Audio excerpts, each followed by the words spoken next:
Bom, tu chegou lá 10 anos, 9 anos atrás, já chegou numa fase que tava as coisas melhores também, né? Sim, sim. E hoje eu suponho que a vida lá, ela é, bom, além de ser muito diferente da vida aqui, pro chinês especialmente, pro chinês de 50, 60 anos, deve ser Ah, absurdo, né? maluquice. Ah, maluquice, Tu cara. troca ideia com esses coroa de lá, cara? Cara, eu trabalhava com um pessoal que era um pessoal mais antigo da empresa e eles falavam muito disso aí. É. Um deles cresceu ali no final da Revolução Cultural, no fim dos anos 70, e o cara falava, pô, a gente tinha, sei lá, duas, três cores de camiseta e é isso aí.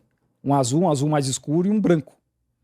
Por quê? Porque era pobre. Porque era pobre, porque não tinha condição de comprar outras coisas, né? E hoje o cara tinha um apartamento na praia, tipo, o pai dele passou muito sufoco. Hoje tem um apartamento na praia, apartamento em outra cidade, a filha fez medicina, e aí ele tinha um áudio novo. Então, é um absurdo, cara. A evolução da China nos últimos 50 anos, assim, E, é importante a gente ver também, porque sempre se dá crédito por Deng Xiaoping, Aham. as mudanças do Deng Xiaoping. Mas durante o tempo do Mao Zedong, a China crescia cerca de 6,5% por ano, em média. O próprio Deng fala, sem Mao Zedong não tinha Deng Xiaoping. Não tinha. Ele que cria a base do que a gente constrói aqui. Aham. Porque o Mao Zedong foi o responsável, não sozinho, obviamente, pela vitória da Revolução e se livrar desses que eles chamam de século das humilhações, que é o que começa com a Primeira Guerra do Ópio, que tem mais duas guerras do ópio, invasão japonesa em 1894, uma guerra com a França, uma guerra civil que matou mais de 20 milhões de pessoas na China, criada por um cara que sonhou que era irmão de Jesus. Um maluco sonhou que era irmão de Jesus e resolveu criar uma religião, e aí aquilo O foi crescendo, chinês? o chinês. E aí foi crescendo, crescendo, o cara foi juntando exército para desafiar a dinastia Qing, o imperador, mais de 20 milhões de mortos. E aí vem a queda da dinastia, vem as guerras internas, e vem a guerra civil, depois de 27, Aham. invasão japonesa de novo, né? E, enfim, a guerra civil. Então, para eles, isso é chamado de século das humilhações. Tem gente que diz que só vai acabar quando Taiwan voltar para casa. Que é outra parada que já foi decidida em 1943, que tudo seria devolvido para a China, né? Os próprios Estados Unidos reconhecem que Taiwan faz parte da China. Então, tem gente que ainda entende dessa forma. Mas no dia a dia lá fala-se sobre Taiwan? Não, para os chineses, Taiwan é parte da China. Não tem. Tem. E o Xi Jinping, ele quer ser o presidente que vai trazer Taiwan de volta para casa. Então, o mandato dele acaba em 2027. Ninguém sabe se ele vai se reeleger de novo, ninguém sabe quem é o sucessor. Normalmente, o presidente faz o seu sucessor. Então, tá aí uma situação de, pô, será que vai rolar até 2027? Será que não vai? A China quer fazer isso da forma mais pacífica possível, porque taiwanês é chinês. Cerca de 2 milhões de chineses fogem durante a Guerra Civil para Taiwan. Então, a grande maioria da população hoje é de chinês Han. Então, é o mesmo povo. Então, para os caras, assim, pô, não faz sentido a gente atacar o nosso povo. Então, eles querem fazer de forma pacífica. Vai dar ruim se Taiwan resolver declarar independência ou se os Estados Unidos começar a intervir. Aí a China vai sentar o pé no exército ali, que é a província de Fujian, que fica de frente para Taiwan, é a província mais armada da China. Os caras vão sentar o pé e vão pegar Taiwan de volta na força. Mas é só se acontecer esse tipo de coisa. Senão os chineses vão esperar, cara. Vai acontecer amanhã, daqui 10 anos, daqui 50 anos, eles vão esperar. É. Isso daí, bom, eles são antigos o suficiente para saber que dá para esperar. Eles falaram isso do Trump, né? Tipo, o Trump vai morrer, a China vai continuar aqui, cara. Os caras, nós estamos aqui há 5 mil anos. É. Então, sim, é problema agora? É, mas e daqui 50 anos? Mas o taiwanês, o que será que ele pensa disso? Tu conversa com o taiwanês também para saber se eles estão afim de voltar a, entre aspas, fazer parte da China? Saiu uma pesquisa recente que a maioria da população já começa a enxergar que seria melhor fazer parte da China como é Hong Kong e Macau, que eles chamam de um país, dois sistemas.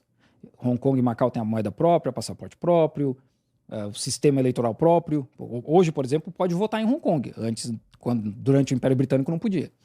Então, tem gente já começando a enxergar isso porque o pessoal está indo cada vez mais para a China, vendo o que a China se tornou e pensando, pô, a gente podia estar nesse mesmo trem aqui, né?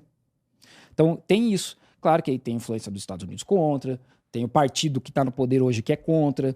Então, tem muitas outras forças, né, contra isso aí.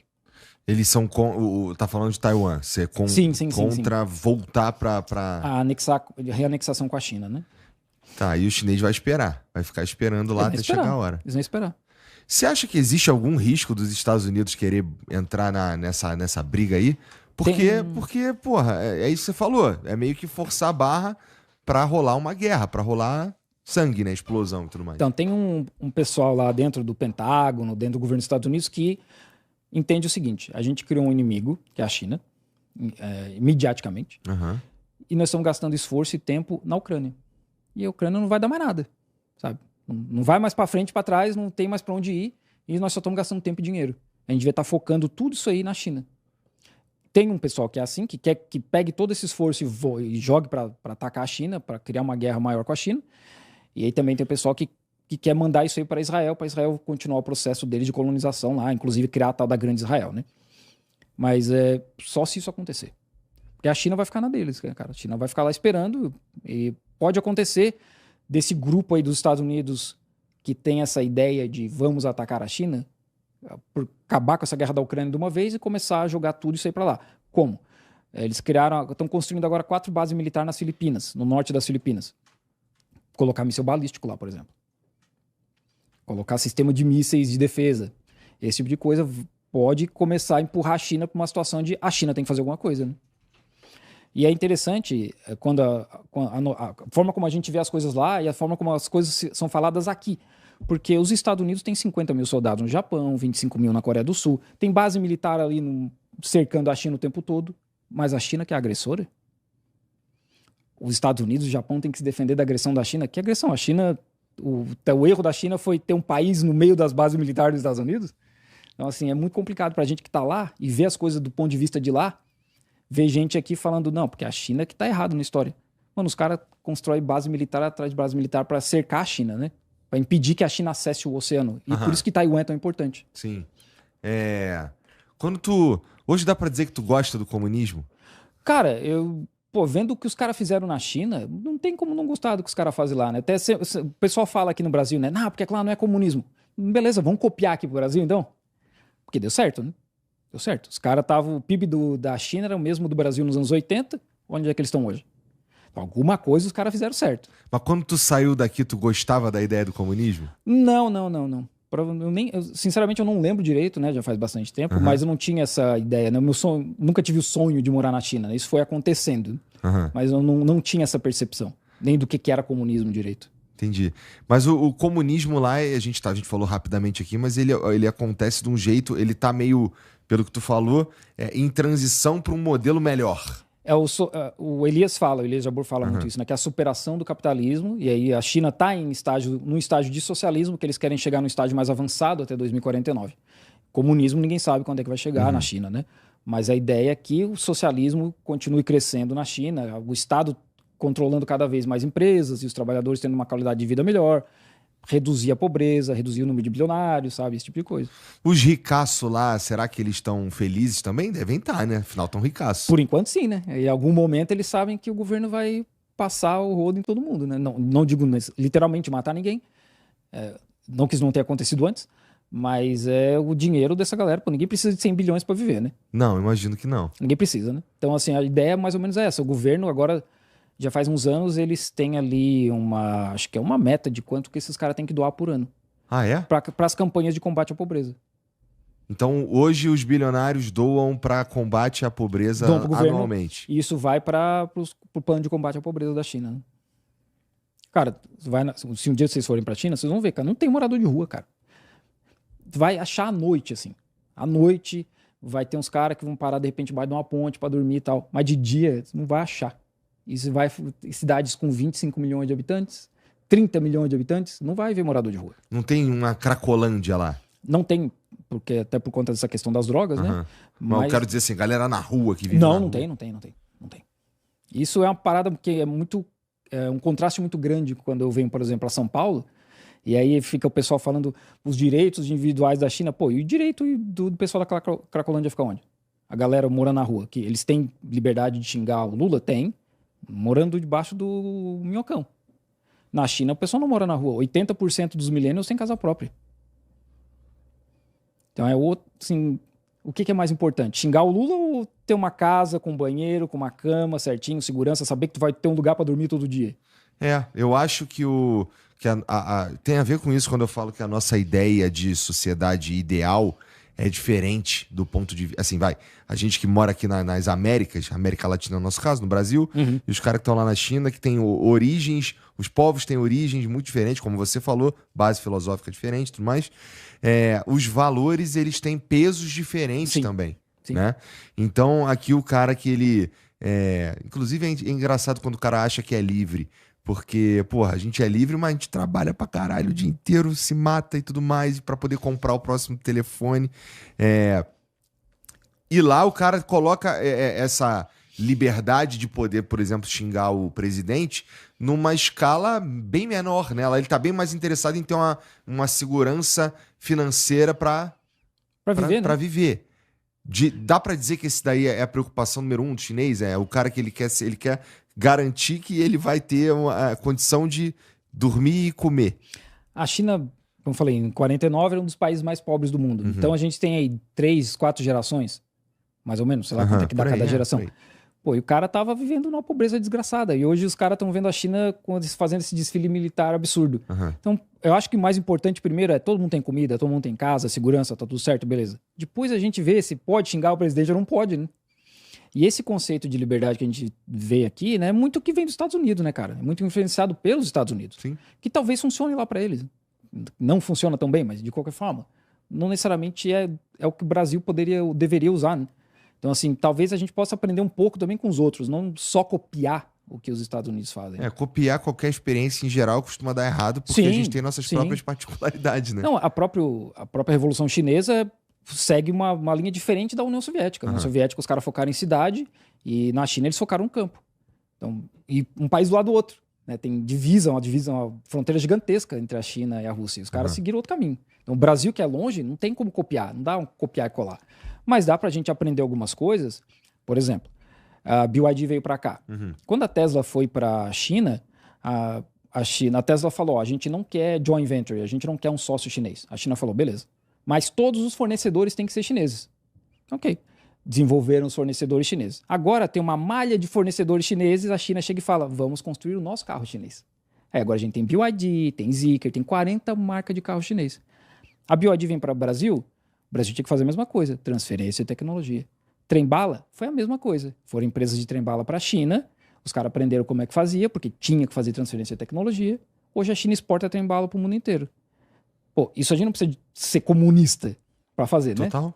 A gente pode simplesmente ser entender inteligente e copiar. Simplesmente, vocês querem instalar BYD aqui, não tem problema, o fornecedor tem que ser brasileiro. E aí depois o governo, que isso também precisa, né, vai investir em algumas empresas para desenvolver um carro elétrico brasileiro. Foi o que a China fez. E as cidades super tecnológicas que a gente tem notícia do lado de cá, elas são tão incríveis quanto parecem, realmente? Nem, assim, pra gente que tá lá, nem tanto, né? Mas tipo Shenzhen, que é onde fica a Huawei, DJI, etc., que tem entrega por drone dessa empresa que tá aqui no Brasil, né? Vai vir pro Brasil a Meituan. Eles fazem entrega por drone, e aí todos os táxis são elétricos, ônibus são elétricos, carro autônomo, assim, mais ou menos já circulando, e robozinho de entrega autônomo, tipo, não tem um cara entregando, tem um robozinho, tem um caminhãozinho, uma minivan fazendo a entrega. Tem minivan de mudança já, autônoma. Tem caminhão autônomo. Não é uma coisa que tu vê o tempo todo, mas já tá crescendo. Tem um robozinho que vem... assim, é um carrinho autônomo, não é um robô humanoide, né? Em hotéis tem, né? O entregador vai na recepção do hotel, bota lá num robozinho o que tu comprou, e o robozinho vai sozinho até o teu quarto, e tu digita o código e tira. Isso é comum na China já. Mas nas cidades já tem, ou em parques, tem umas maquininhas de vender refrigerante, vender água e tal, que é autônoma. Ele para em algum lugar, ele só vai ali, paga com QR Code, né? E ele continua o caminho dele. Autônomo. Ele fica andandinho. Sim, sim. E tem as entregas, né? Agora em Shenzhen tem tipo 7-Eleven da vida, os caras estão fazendo reabastecimento com robô. Os caras enchem um monte de robô desse, o robô vai, pega o metrô, desce nas estações que tem que descer e vai na loja. E aí lá na loja eles pegam os materiais para reabastecer o 7-Eleven. Essas lojas de conveniência, né? Não tem um cara que leva na estrada. Não, os robôs estão pegando do metrô, cara. Isso faz com que os caras lá percam emprego? A hora que chegar num volume muito grande vai perder, né? Eu não sei se o governo tem um plano para isso. talvez tenha, porque a gente sabe que, de modo geral, a China se prepara com antecedência para esse tipo de coisa, mas em algum momento vai começar a afetar, principalmente motoristas. Né? Imagino que sim. Então, esse eu imagino que toda vez que fala de substituição de empregos por robô, a primeira coisa que eu penso é o motorista, cara. Porque é o que já está mais avançado também. Já tá vendo carro autônomo, né? Sim, sim. Nos Estados Unidos, né? Na Califórnia tem bastante. Tem bastante. Inclusive, na Califórnia eu vi mais do que na China. É? Sim. Por que será? Não sei, talvez questão de legislação. Porque a China tem legislações muito firmes para muita coisa, inclusive inteligência artificial já. Né? A China tem desde 2023 uma legislação específica para inteligência artificial. Para os caras não... Ontem estava circulando um vídeo do Trump aqui falando português. Uhum. Na China isso já ia ser derrubado. A censura já ia tirar isso do ar. Ou talvez nem subisse para a plataforma, né? Que é a questão do vídeo do Felca lá, da adultização. As plataformas não podem aceitar esse tipo de conteúdo na China. Se a plataforma aceitar e alguém denunciar, corre o risco da plataforma cair. Além da multa milionária que eles vão ter que pagar. Então, não tem assim, as empresas têm que obedecer ao governo, não é o contrário. Né? E aqui deveria ser assim também. Então, lá, quais são as plataformas? Como é que o chinês, sem usar VPN, assiste vídeo na internet? O TikTok, né, que é o Douyin. Todo aplicativo tem uma versão chinesa e uma versão estrangeira. TikTok, Douyin, a gente tem o WeChat. Dentro do WeChat tem uma parte ali que é só de vídeo também. Tem o Bilibili, que é o YouTube chinês. Tem... Bilibili.